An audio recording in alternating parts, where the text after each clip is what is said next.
Hello everyone, welcome to this edition of The Insight. Today we continue looking at the state of the nation. We're bringing to you another perspective of the socio-economic, political and security situation of the Republic of Cameroon.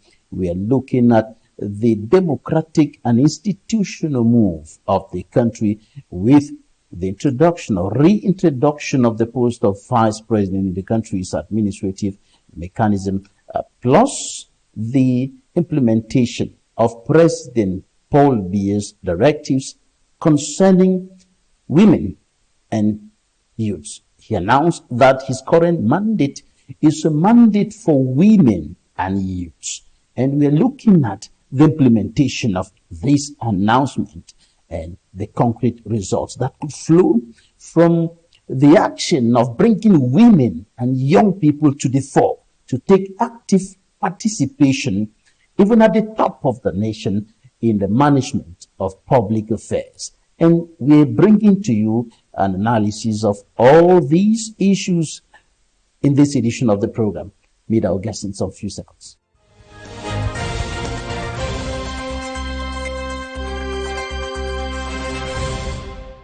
Our guest today is Senator Regina Mundi. She is a prominent Cameroonian politician and member of Cameroon's upper house of parliament. She is a senior member of the ruling Cameroon People's Democratic Movement, CPDM, political party, and she is a member of the political bureau of the party.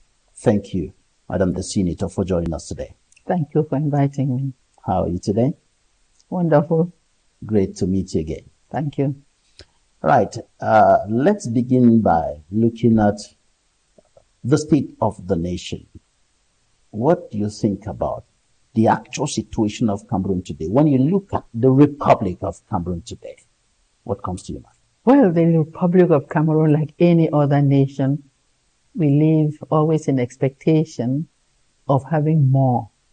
It's like Oliver Twist. Whenever satisfied with what we are, what we have, we're always looking for more better things.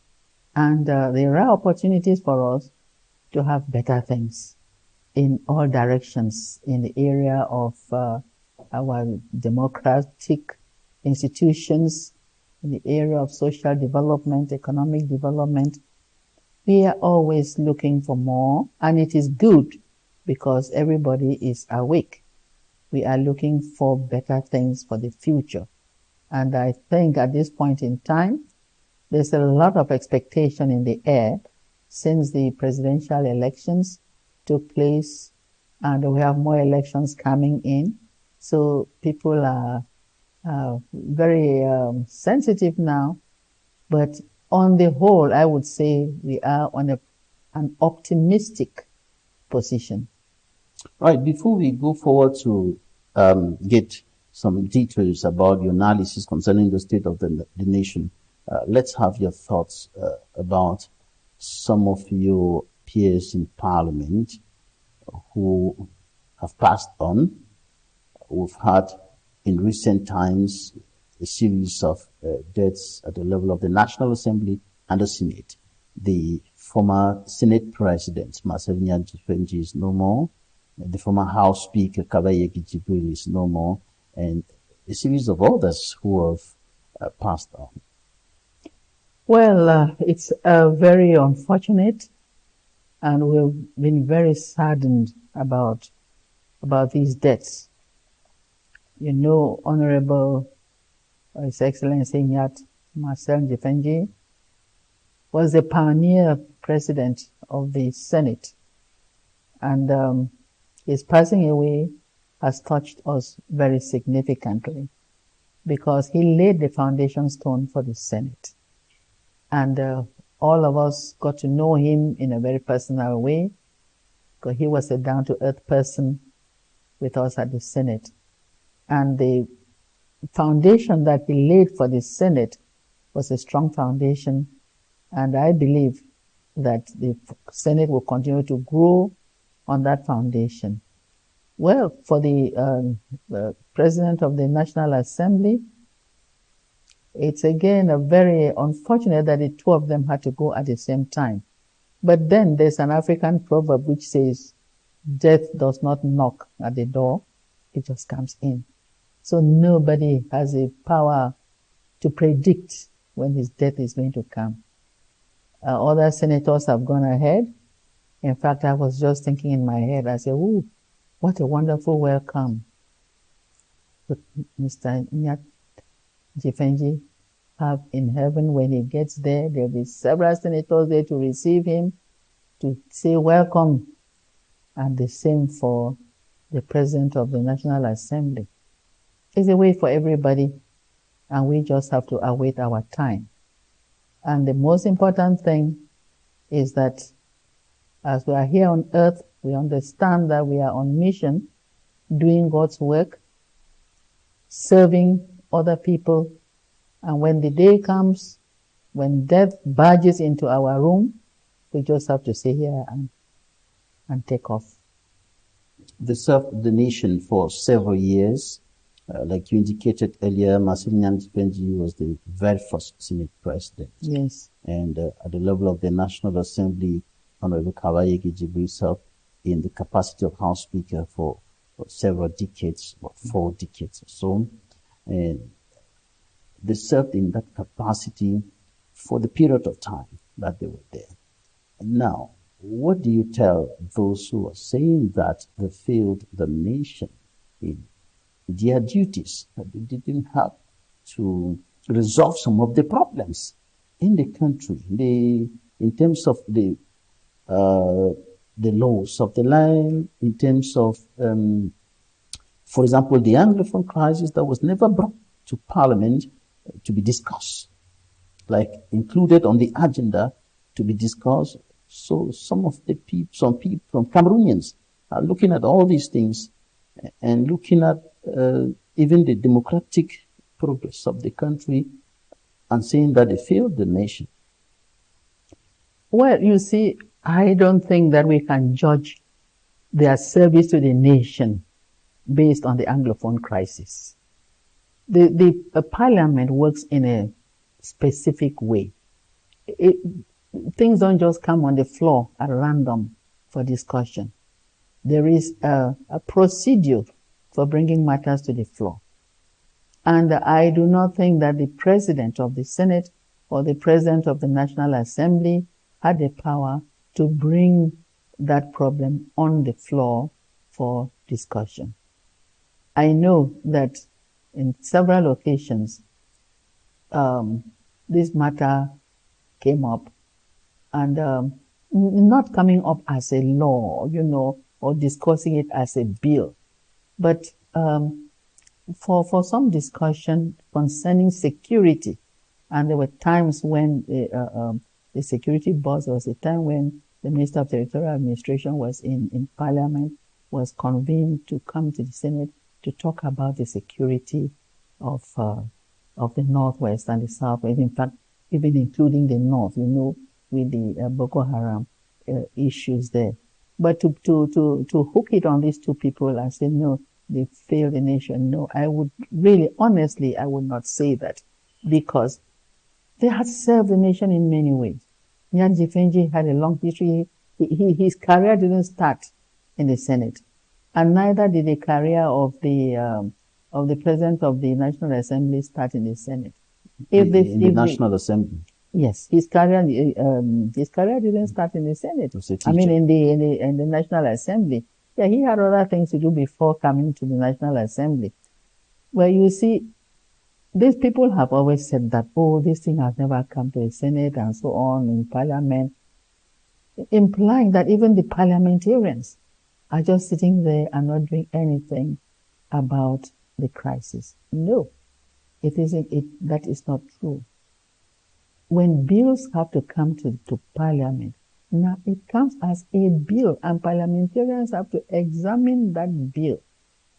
Or it could come as a private member bill. And even as a private member bill, there is a procedure for getting a private member bill on the table for discussion.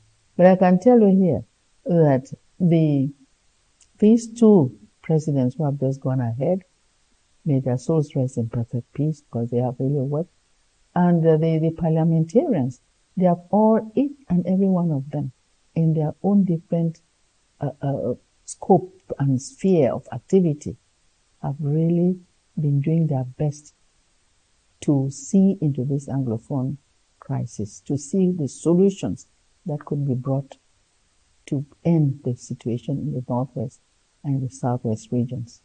What do you think about calls that calls for the replacement of the parliamentarians, the senators who've gone ahead? The seats are still vacant as we speak now. Well, you see, the standing orders of these two houses, the lower house and the upper house, indicates that when a parliamentarian dies, that seat is not taken over by the alternate. No, it isn't. If the person is appointed somewhere or to another position which is incompatible with the parliamentary seat, then his alternate can come in. So the mandate of parliamentarians is 5 years. And those who have gone ahead can only be replaced at the beginning of a mandate. You see. Now, this is different for, say, members of the bureau, or also who have any other persons who hold positions who have gone away, who have departed, where their political parties can make a proposal and they are replaced in March, because every March elections take place to re-elect members of the bureau. To make by-elections. Yes, to re-elect members of the bureau, and say the president of or the members of the parliamentary group leaders. This is done in March every year. But to actually bring in new parliamentarians, this can only be done at the beginning of a mandate. Okay. I don't know whether I have this. I'm clear on this. If you take the president that we had elections in March, that was now internal elections to replace the bureau. And so a new president was put in place, a new president of the Senate was put in place, a new president of the House of Assembly was put in place, a new vice president was put in place. Now, a parliamentarian who dies cannot just be replaced from during this 5-year mandate. In the course of the mandate. Yeah, in the course of the mandate. Because there will be a new election. Because a new people have to make the new list to come in as we come in, it's a list system. So you cannot bring somebody from outside into parliament during a mandate. Unless in a situation like you explained earlier, a parliamentarian is appointed to a position that is incompatible with his parliamentary position. Then his alternate will step in. Yes, his alternate steps in. Through by-elections, or you just step in? No, his alternate was elected with him. When he was elected, to get into parliament, you have to you have the substantive and the alternate. So they were both elected. But the substantive candidate goes in, the alternate doesn't come in. So now the alternate will just walk in, will just come in without any election, because he had already been elected. Right. Let's go further to have your analysis about the state of the nation. From the security perspective, the major security problem in Cameroon today remains the security tensions in the northwest and southwest regions of the country. We also have security problems in the far north region of the country, but that's an external invasion. In the northwest and southwest regions, it's an internal problem that's been there for close to 10 years now. And just some days after Pope Leo XIV left Cameroon, violence started again, killing, destruction from both sides, from the side of the armed civilians and the military, carrying out operations where people are killed and so on. Just some days after, the Pope made an appeal, a fervent appeal for peace and justice. Now, about that situation, what's your understanding of the persistence of violence in those two regions? It's very unfortunate what happened in the Northwest. I mean, just a few days after the Pope left. Because the Pope's message of peace was received with great joy and excitement. And when the Pope gave this message of peace, he was in a way addressing each individual. Because people were there, well, of course, thousands of people who came out to meet him. But when you listen to a sermon, you take your own take home from that sermon could be different from mine.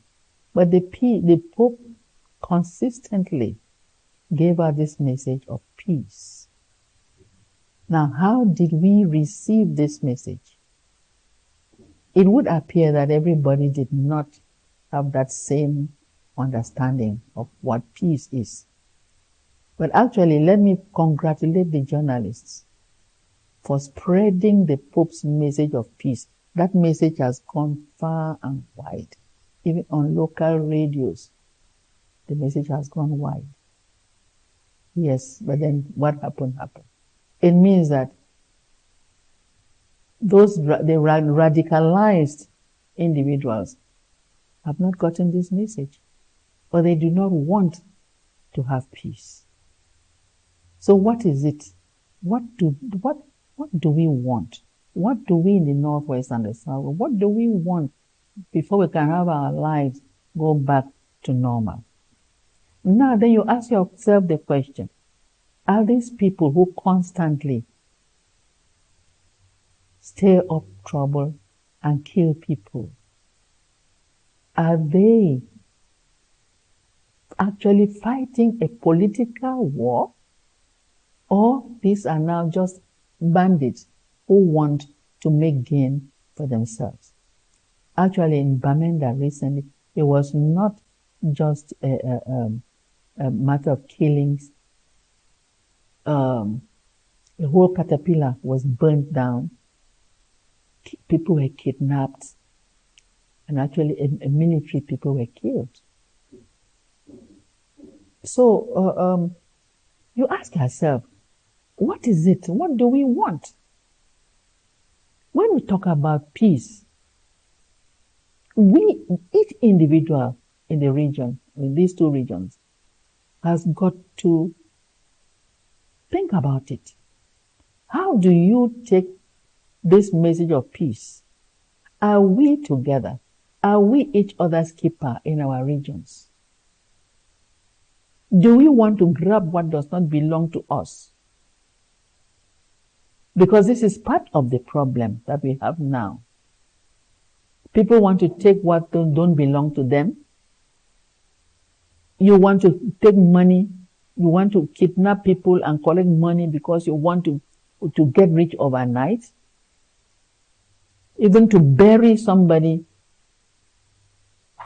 The separatists ask for money before you can bury somebody, this dust into which all of us shall return, before you put somebody there. So we ourselves, what is our stand on peace?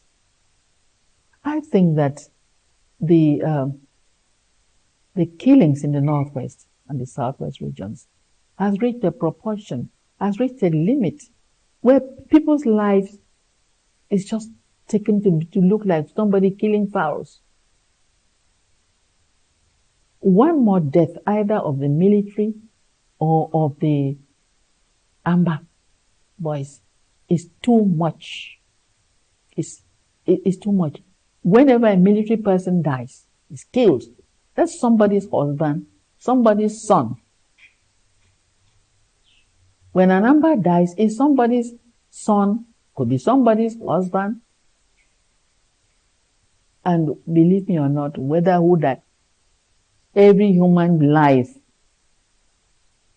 means something to somebody. And we have got to calculate this. For how long shall we continue killing ourselves? And in the end, when everybody is gone, then the land will remain there. Who will be there when everybody would have escaped? The refugees would have all gone. Then what will be the pride? Is there ever a winner in a battle, in a war? So, Senator, what about military action on the ground? Because the Pope also raised concerns about investments of millions of dollars of France CFA into military action in conflict situations. And just after the Pope left, the military went on with an operation in Zeremian, in Jakiri, where several people were killed. And the question now is, why is the government, led by your party, the CPDM, continuing with military action on the ground, killing civilians, killing armed civilians? Well, you see, that's a very delicate question you're asking. Because I don't think that the military just gets up and enters a place and starts killing people. And if you talk about the situation in Jakiri, it was very unfortunate. Because actually those who were killed there, they were women amongst them. But then you are leaving part of the story. You are not presenting the whole story. You are not saying where the people came from and what happened. So we should always get the full story. Tell us. Yes. Senator. No, it's not only now, but I don't think that I'm in a position to tell you. But the presentation is not just that. The military just arrived at a certain place and started killing people. The statement of the Ministry of Defense said that the military carried out a search operation based on intelligence from the population. Yes. And it is during that such operation that they got into a confrontation, a gun battle with the armed civilians. Yes. Even though there are other contradictory views, some residents saying that most of the people killed were not separatist fighters. Well, when you are on the ground, sometimes it is easy to put blame on the military. And sometimes you can blame just as you can also blame the separatist fighters. But this is the situation in which we find ourselves.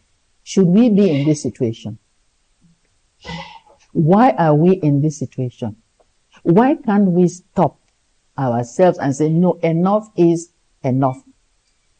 Why do we continue? Okay, the Ministry of Defense has given their own statement. Some of their contradictory forces. Now, whom do you want to believe? Who do you want the population now to believe? Are they going? The point is that people died. And these deaths hurt. I know a lady who died who had 3 children. And she's supposed to have been part of that group. Those children now, what is going to happen to them? Who is going to bring up those children? Whether who dies or who, it is important for us, imperative for us to stop these killings. Whether it's a military killing or the separatists, we should stop. The killings should stop. The killing should stop. It is too much. We've had too much blood shed in the northwest region. The killing should stop. But the unfortunate thing is that the separatists still think that they are going to have a military victory. Or a solution through the gun. Yes, it is a solution through the gun.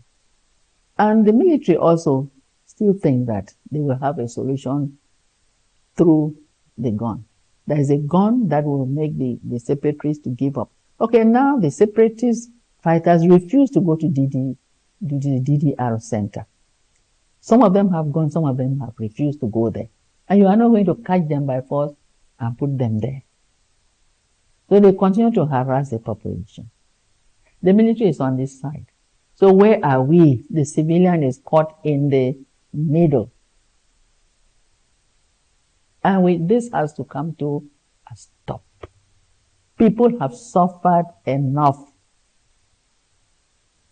People have lost property, lost money, lost relatives. There are people who have been maimed. The crying is too much. They have to stop this killing. Number one, the priority for me is that these killings have to stop. Who has the power to stop the killings? All of us. Every single one of us has a responsibility to stop that. Or if we act... What about the suggestion that the President of the Republic should call for a ceasefire, should ask the guns to go down, not only the separatist guns, but even the military guns to go down? But you see, the military doesn't go shooting. I can tell you this because I have been a part of this whole thing. I've been in the bush for 1 month. The military doesn't just go shooting place by places, no.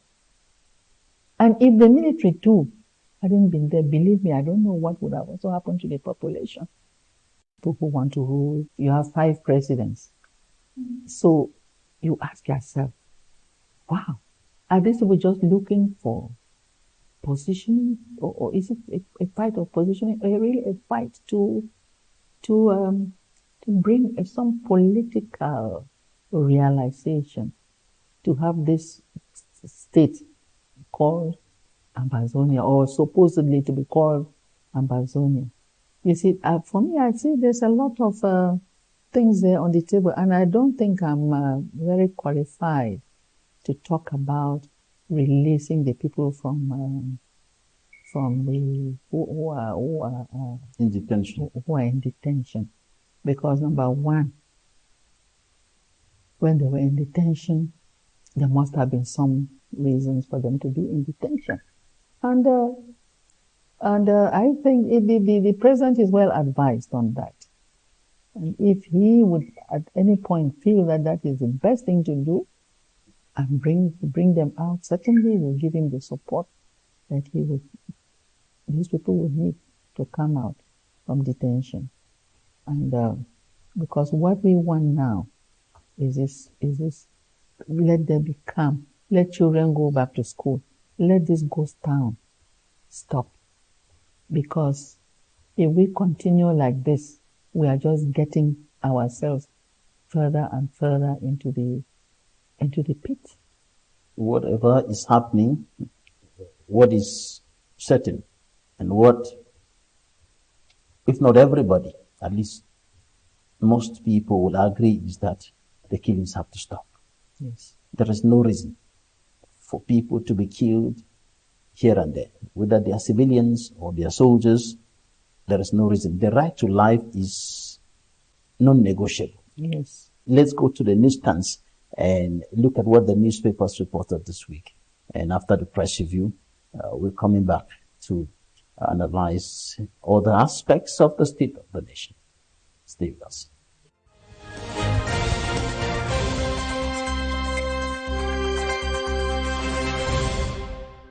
The Guardian Post questions, is spirit of death haunting Cameroon? The paper goes further to say, the country has in quick succession and in the most dramatic manner lost some of its illustrious sons in less than a month, including former Senate President Marcelina Tifenji and former House Speaker Right Honorable Kavayege Jibril. The Sun reports no by-elections in sight despite 33 vacant seats in the country's parliament.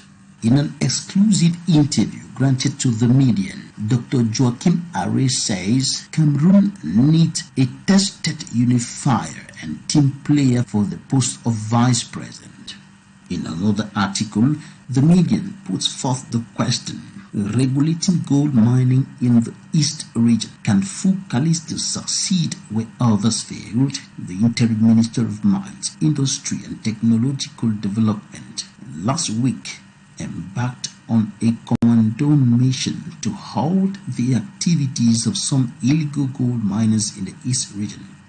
Informed observers say however good Professor Callisto's intentions might be, he may just be fighting a lost battle with the powerful barons behind the scenes and calling the shots in the very attractive East region. The Voice highlights a report of Reporters Without Borders indicating that Cameroon has shifted backward in terms of press freedom. In the same vein, international anti-corruption and good governance crusader Barrister Kerimuna tells the paper press freedom is not a privilege, as he honored media practitioners calling for the protection of journalists. Cameroon Insider tells its readers about a new labor code and collective convention for workers to enhance employees' welfare and remuneration in Cameroon.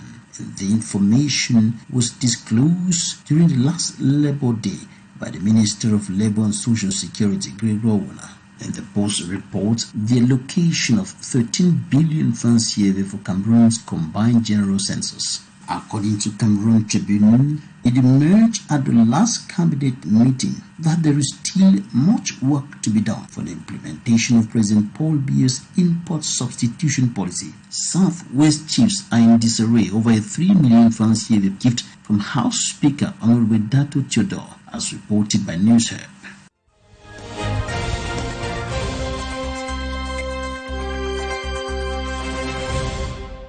You're welcome back. We're still with our guest, Senator Regina Mundi, member of Cameroon's Upper House of Parliament and senior member of the ruling Cameroon People's Democratic Movement, CPDM political party. Madam the Senator, when you look at the socio-economic situation of Cameroon today, what's your take about the current situation of Cameroon, with many Cameroonians living below the poverty line, unable to afford 3 square meals a day?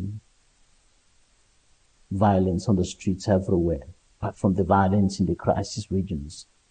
In other regions, violence on the streets, people expressing frustration in different ways and feeling so disappointed with the government of their country. I don't know if I would say there's the majority that's disappointed with the government of their country. I will not think so. There's a majority. But I would agree with you that there is signs of discontent in many parts of our country, especially in the cities. Prices are rising. Housing is quite a problem. Transportation is a problem. So when I see how long people have to stand on the streets along the road in Yaoundé here to get taxis, it's really heartbreaking, because some of these people there who are mothers, to get home and take care of their children, they have to wait for so long before they can get taxis home. So all these kind of things brings frustration and dissatisfaction. And many of the young people now are looking for work and they cannot find work. I just had an experience of a young man, a master's degree holder, who was looking for a job in Douala from a petroleum company, some new company, and we were going to offer him 40,000 francs a month, 5 days a week, to work from 7 a.m. to 5 p.m. on 40,000 francs. That is even below the minimum wage. So companies are not even obeying the minimum wage that has been laid down by government, which this is not correct. Now, and we just celebrated World Press Freedom Day some days back, 3rd of May, and the situation which you're talking about is even precarious in the press, because the socioeconomic situation of the press in Cameroon is very bad, with many journalists who are facing this kind of situation, many of them either not paid or very poorly paid. Well, you see, this has to be corrected. Because when people have money to spend, it circulates in the economy. And people get richer, not poorer, when people have money to spend. So it's something that employers have to rethink. And government has put down the minimum wage, and they should respect it. And companies that are not respecting this should be called to order. The private sector too is not expanding fast enough. Many of them are complaining, many of the entrepreneurs are complaining about the difficult economic environment that the government has not created, the enabling environment, and the taxation policy, which seem not to be very favorable for many of them, especially the small and medium-sized enterprises. That, however, does not justify the fact that somebody who has a master's degree, and more importantly, if it's somebody who masters the job, who knows the job, who's not just a carrier of certificates, but knows the job, is paid 40,000. That is quite unacceptable. Yes. Well, you see, small and medium-sized enterprises, and other enterprises too, not just small and medium-sized. Many enterprises complain about the government's environment, creating an environment for businesses to work. But I don't know how far that is, because looking at the economy, you cannot blame government has created an environment for businesses to thrive. But businesses try, some businesses, not all of them, try to go in a zigzag manner to cut off, to cut things here and there. But one good thing. They don't respect the laid down rules. Yes. And sometime along the line, they create problems for themselves. Like when we talk about taxes represent income for the government. It's revenue for government. And there are many businesses now who evade the payment of taxes. In fact, I just met a young man the other day who has produced, what do you call it now?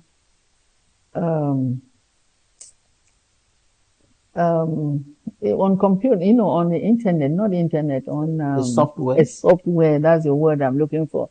He has produced a software that could assist government or any enterprise to be able to bring together, to sort of enhance people to be able to pay their taxes.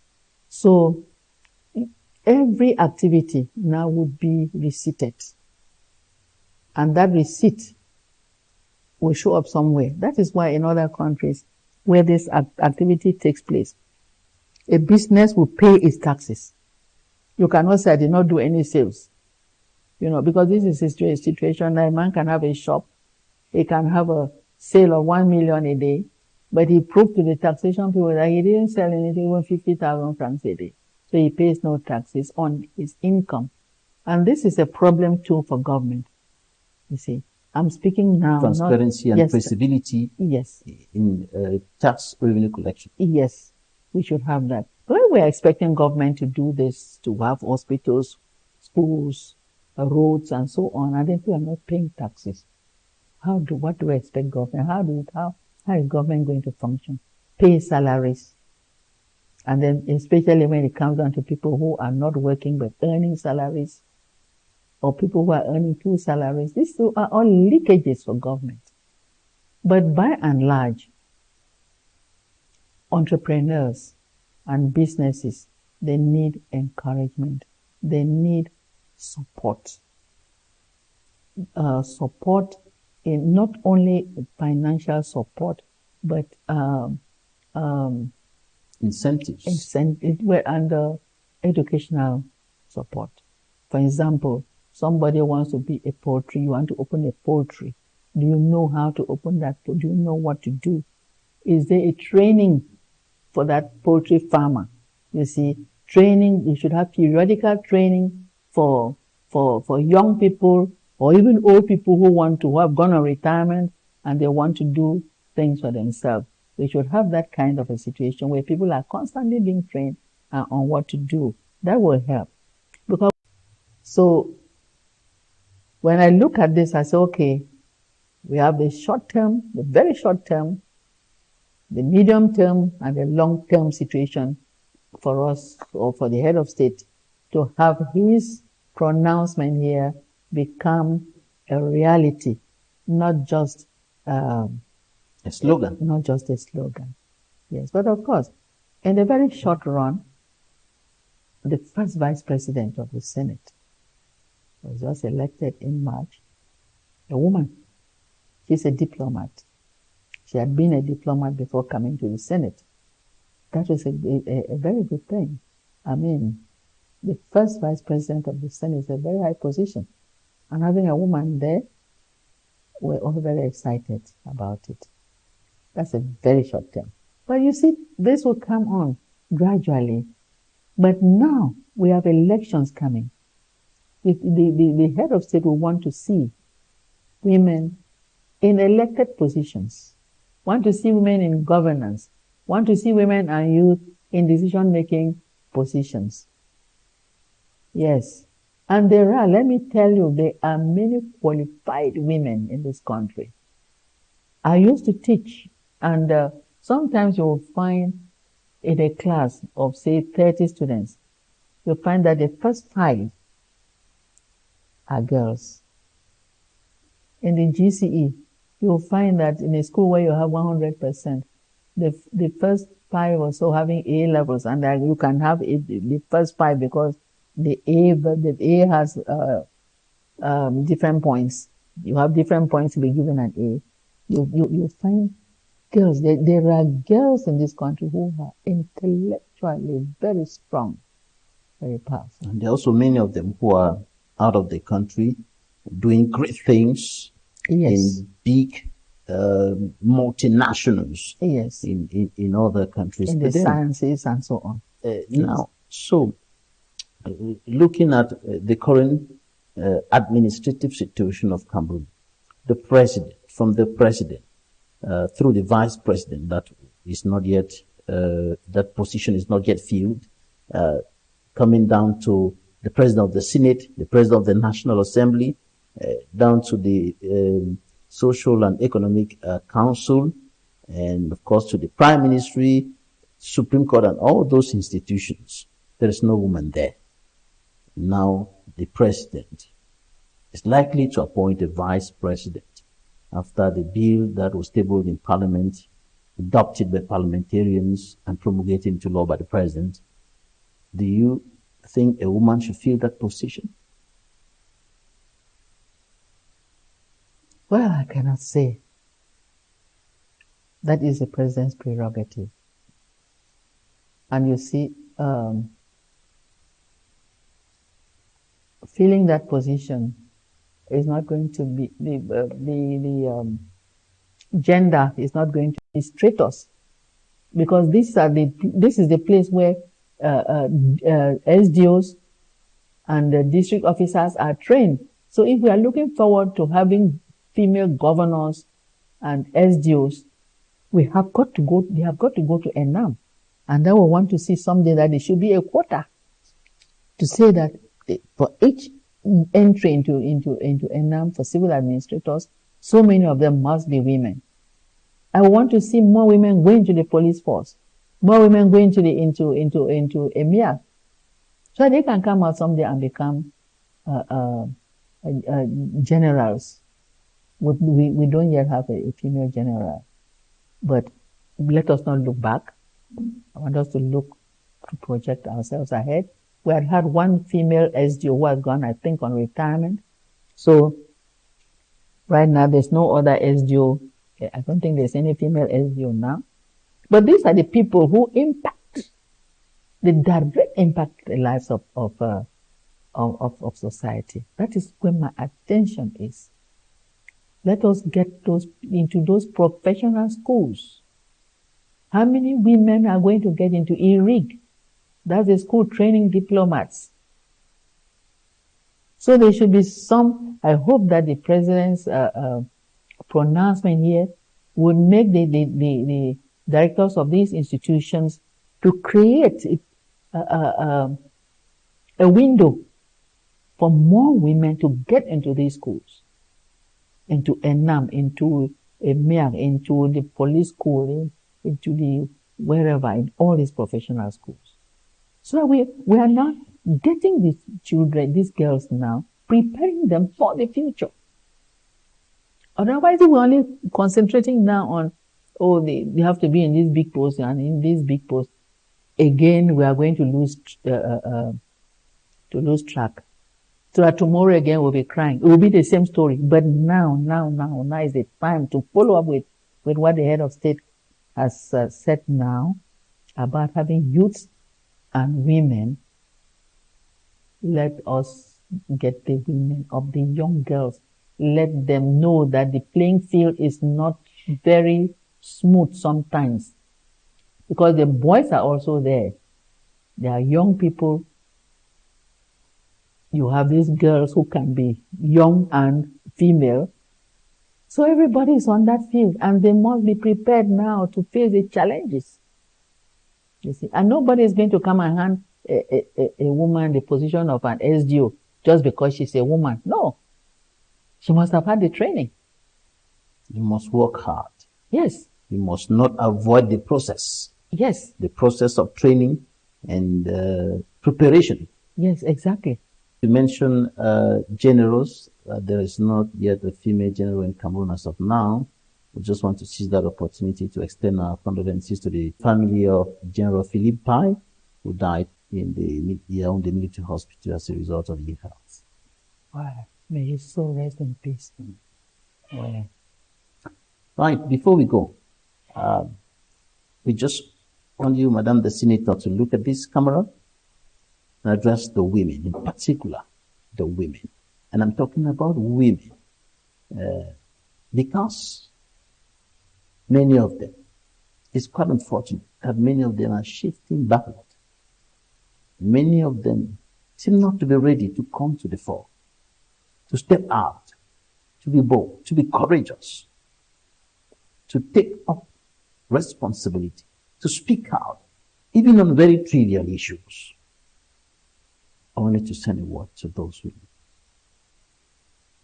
Well, yes. Thank you for giving me this chance to address the women. And I would like to tell the women who are listening to this program, number one, it's never too late for a woman to start again. It's never too late to start anything that you enjoy doing. You enjoy being a farmer, start it. You enjoy being a pilot, go to pilot school. At my age, I have started a course on genetics because that's a subject that interests me and I find it intriguing. It's never too late. You can be anything you want to in this country. The playground is getting smoother. Don't listen to gossips. Don't, when somebody tells you that a woman is another woman's downfall, do not listen to that. Those are slogans to keep women away. Be bold. My daughters who are there, the young ones, come out. Step out of your protected zones. Work hard. Improve your intellect. Don't fear challenges. Take up any challenge that comes your way. And don't listen to what people will say to discourage you. Make your own agenda. What is it that you want in this life? And you work for it. And you will get it. And when you fail once, do not give up. I had once failed an election for section president by one vote. I did not give up. When I ran for Senate, my team did not win, but I did not give up. So if you are in the political arena, don't give up because of one setback. Continue. If go into the sciences, stay close to those who will mentor you in the sciences. As I say, just to round up, you women, wake up from sleep. The president says that this mandate of his is for women. But we have got to prepare, not just for today, but for tomorrow. Tomorrow is coming. Today is the day to prepare, but you must wake up from sleep. Money has to be used efficiently. That your mother who is selling her puff-puff by the roadside and sending you to school, she's making an investment in you. And you be ready to let her reap the results.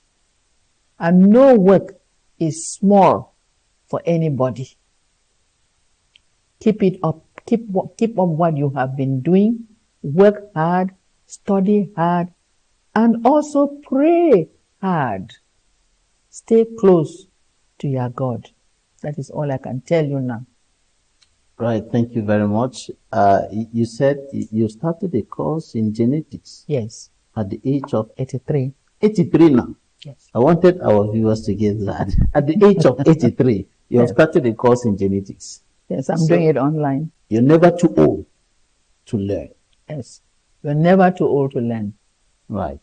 Thank you very much for your time and the insights you've shared with us today.